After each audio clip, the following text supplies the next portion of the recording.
Hey everybody, my name's Didi Vergados and this is Lesley Mitchell-Clarke, and we're here from bloomhypnosis.com, where we're going to be talking about past life regression and in-between life regression. We're going to be sharing with you a little bit of what it is, how it came to be, the history, and some of the cases that we've worked on. So Lesley, why don't we begin by you sharing with us a little bit about what you call past life regression. Very good, Didi. Well, as most of you know, there is some controversy as to whether or not the idea of multiple lifetimes is in fact valid. And I would point out, to sort of demystify it just a little bit, the idea of reincarnation, the idea that we have lived multiple lifetimes, was actually part and parcel of doctrine of Judaism and Christianity, and continues to be doctrine with the Hindu religion and the Buddhist faith, and I'm sure many other related faiths. So a large percentage of the world accepts the idea of multiple lifetimes. That's right. In fact, it was unwritten during 350, during the time of Constantinople? Absolutely. When King Constantine made Christianity the official religion of the Roman Empire, there was a huge caucus called the Council of Nicaea, where all the various Christian sects met, and it was at that time that the doctrine of reincarnation was ejected. I think probably for financial reasons,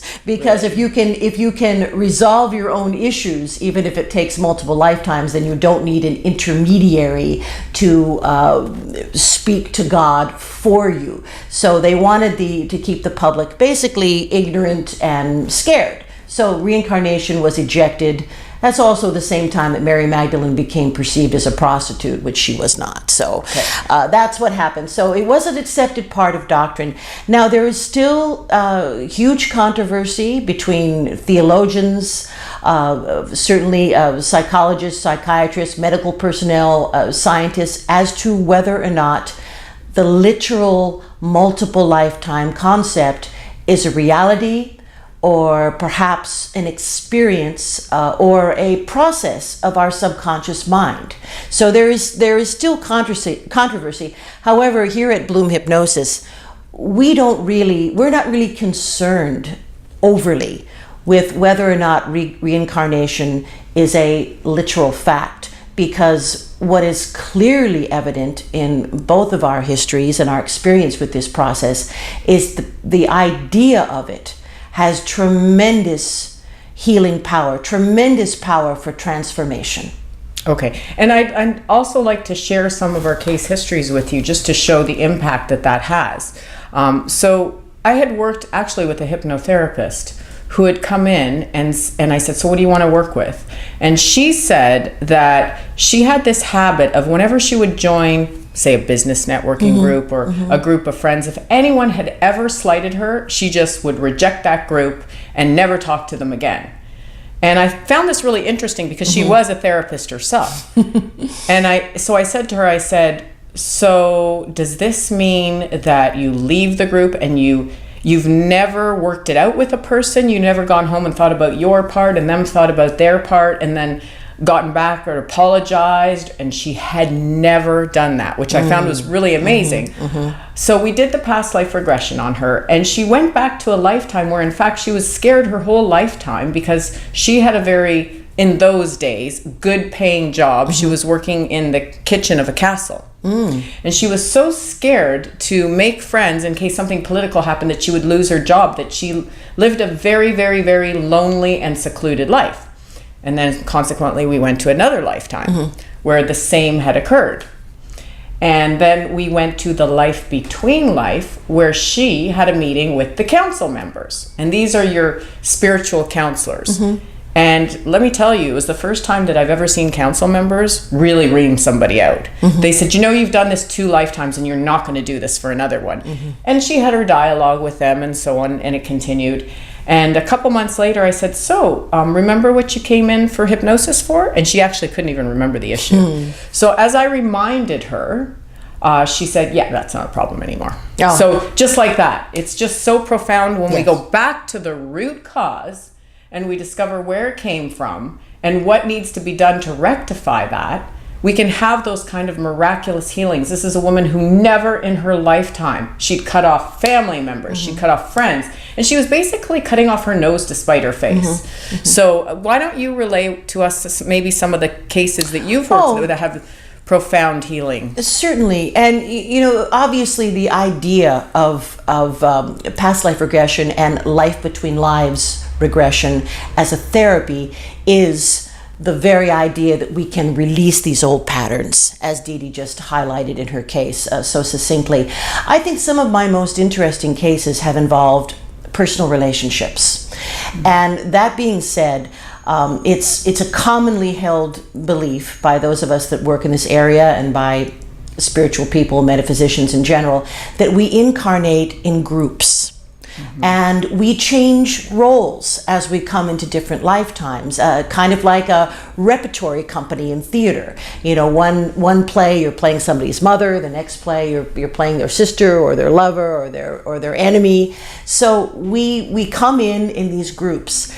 And I'm sure many of you who are watching this right now have had the experience where either you instantly are attracted and compelled and feel very close to someone who you just met, or conversely, you may feel repulsed, angry, agitated, also with someone whom you just met. So I'm always fascinated when I do have someone in trance and they're experiencing a lifetime. One of the things I ask them is to identify people in this present time life that they have experienced other lifetimes with in the past. And invariably, once that relationship is examined in the terms of the history, they are able to resolve conflicts or even move away entirely from a toxic relationship if that is indicated. Right. These are lessons that we seem to create for ourselves. And, you know, Didi spoke very briefly about the life between lives experience. And the foremost authority would be Mr. Michael Newton, if anyone is interested in researching that further. But we seem to have a commonality of experience. There are 5 or 6 key things that seem to happen to everyone when they are in that preparatory phase where they have left one life and are about to enter into another. And one of those key experiences that everyone I've ever worked with has to pass through is appearing before the council, where they're able to have the overview and also decide if they want to come in again. There have been so many fascinating experiences that I have been blessed to participate in through the use of past life regression techniques that I can hardly count them. But I think one of the most interesting ones is my own son. My eldest son, who's now long an adult, from the time he was little, he was always talking about his other family. And I mean from the age of 2 or 3. And finally I did have him, when he was able to, you know, draw pictures of this other family. And this other family that he drew had different members, different dynamic, and they all looked distinctly Asian. Really? And even she hasn't even told me this, by the way. This is great. And some of the female characters were even wearing what I would call kimono. So it was very clearly not just Asian, but Japanese to me. And I didn't share any of this with him. Now, as a little child, he had a tremendous fear of loud sounds. And this is not, he was not a phobic child in any other sense or any other kind of way. Particularly, it would be horrendous at you know, Canada Day or the 4th of July. He would just shut down, practically go into a comatic state, because the terror was so profound. So some years later, when he was of age and a sort of late-term teenager, we did do a past life regression, and very quickly a lifetime emerged where he had been a kamikaze pilot in World War II and had in fact been you know, made to, you know, crash his plane into an aircraft carrier. So hence the trauma of loud sounds, bangs, fighting, well, all of this stuff began to make a lot of sense. And so after this regression, like with so many of our clients, that phobia disappeared completely. You know, he was shooting off fireworks in the backyard. I mean, it completely and utterly disappeared. I would have to say his penchant for Japanese cuisine has never diminished. I'm sure. So that was a fascinating one. And another fascinating case, and this is actually fairly recent, Didi. This happened only a few months ago. A young lady came to me, very beautiful, tall, blonde, looked like a supermodel, but yet she was riddled with self-confidence issues. She had not really been able to rise to the position that she should have done in her work. She felt frustrated by that and didn't really understand why. So we got her into hypnosis, and the first life that we visited, she was an African-American woman living in a large urban city in the 1950s. And she had had a very traumatic, poverty-stricken childhood, and yet despite that had managed to go to secretarial school, which would have been very pioneering at that time, because you have to remember, this was the civil rights movement was only an idea, really, at this point. And she also managed to get a position in a very prestigious university.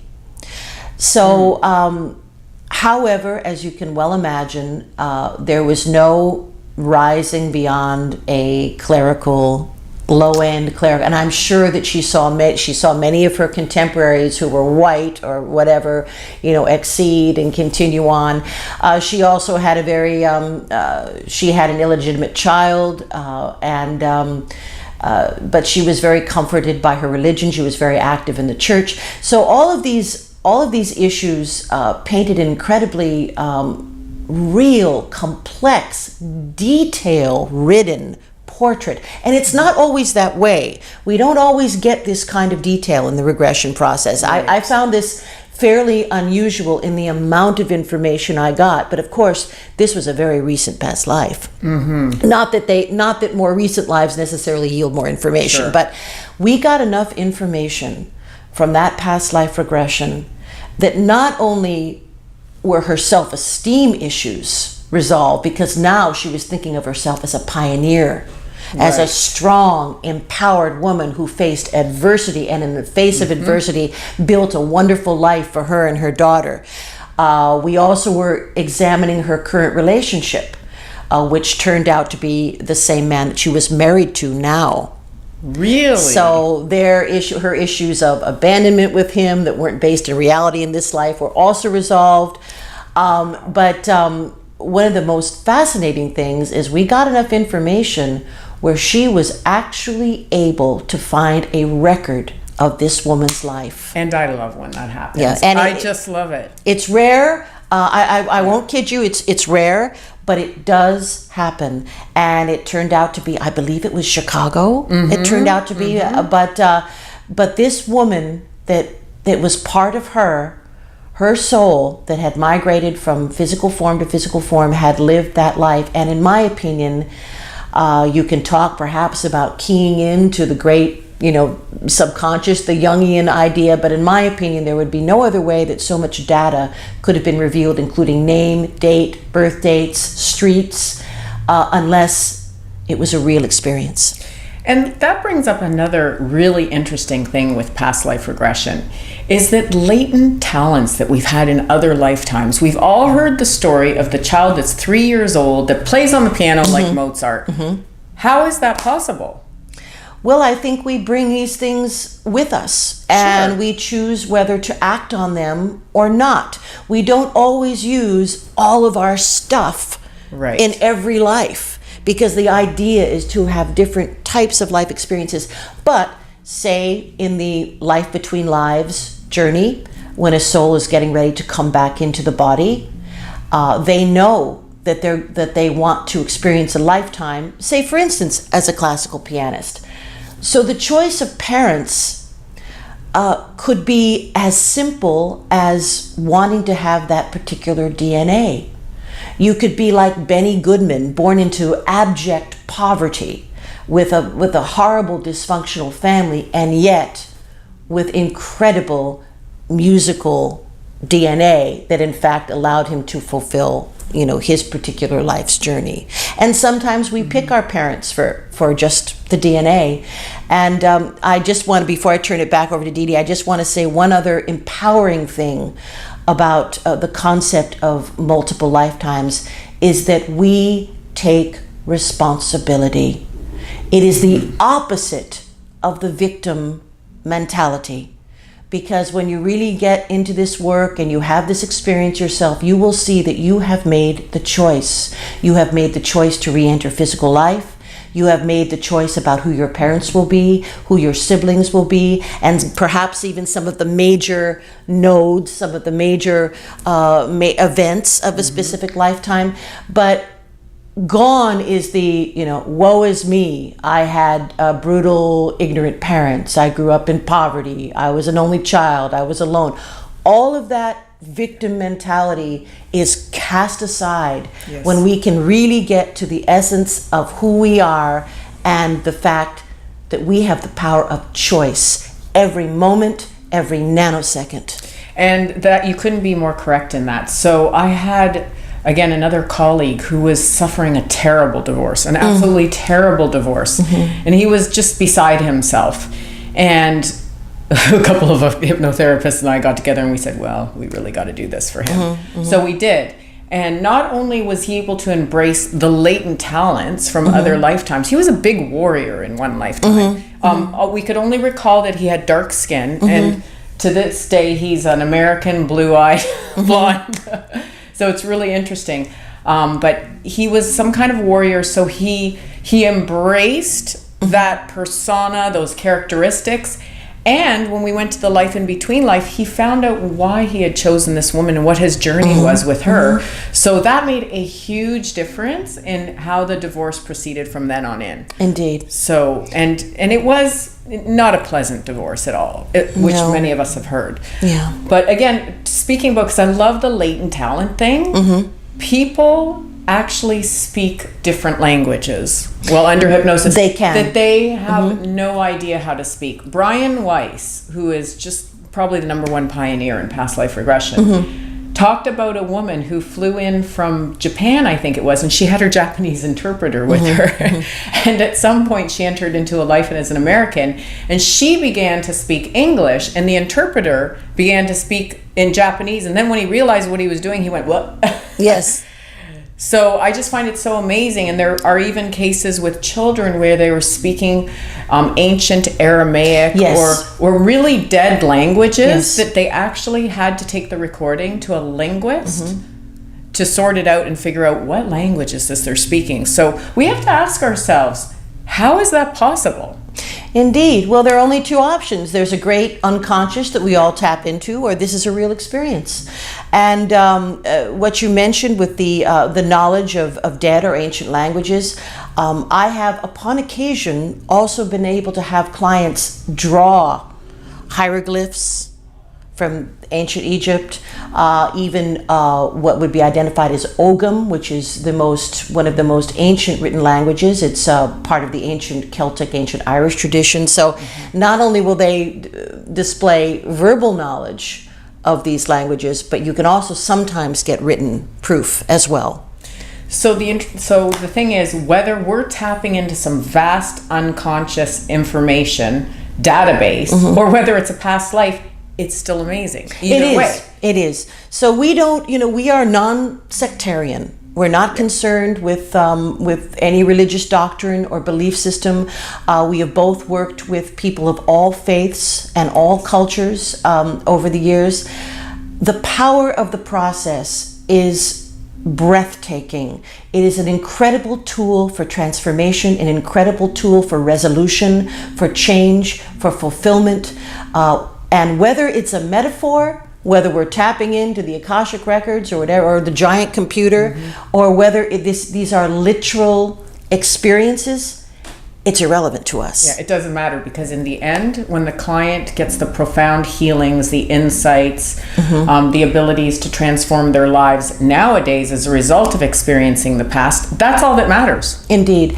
And if those of you who are watching are concerned with, and I think this is probably the number one concern that people seeking this type of process come to me with, almost everyone can experience past life regression. Yes, I haven't had a problem yet with anybody. It's, only on a very small handful of occasions has it not been overly successful, and that was really due more to the fear of what the person might find out. It was a very real-time type of thing that inhibited the process, but that's very rare. I'd say 85%, 90% of the time, I'm able to assist the client through a very positive and enlightening experience. Yeah. So, anything else you'd like to leave our audience with in terms of past life or in between life? Well, the life between life process usually stands on its own. We don't do that in concert with a past life regression unless that is requested by the client.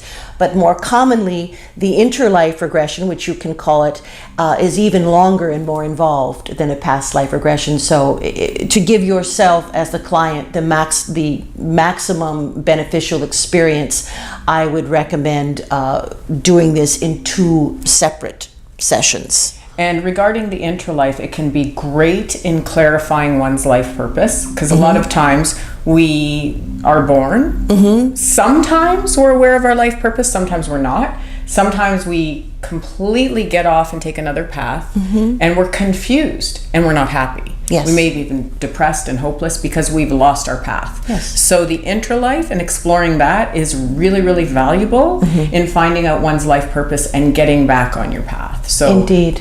So this is all about the transformation and resolution, and not to mention the fact that it's a fascinating journey. it is. And for us as well, we're very privileged to be able to do this work. We are privileged, and we love it. We love it. We love it. I think we can agree that it's probably one of our most favorite things to do. It is, without question. It really is. Without question, it is. I feel like I should pay my client. It's always surprising. And, sometimes, I'll just put this little footnote out there, one of the most beautiful things about, and you can certainly get this perspective from world travel. It's not necessary to do regression, but we are all the same. We are all one. You can be in a male body. You can be in a female body. We didn't really discuss that much, but for most people it's split, kind of 50-50. You can be of any ethnicity, any belief system, any culture, any country, but we are all one. We all have the same needs and desires and loves and passions, and we are all one. And I feel that the work that we do in past life regression is helping to change the world, one person at a time. That's right. Yeah. Well, everybody, it was nice speaking with you, and stay tuned for part 2.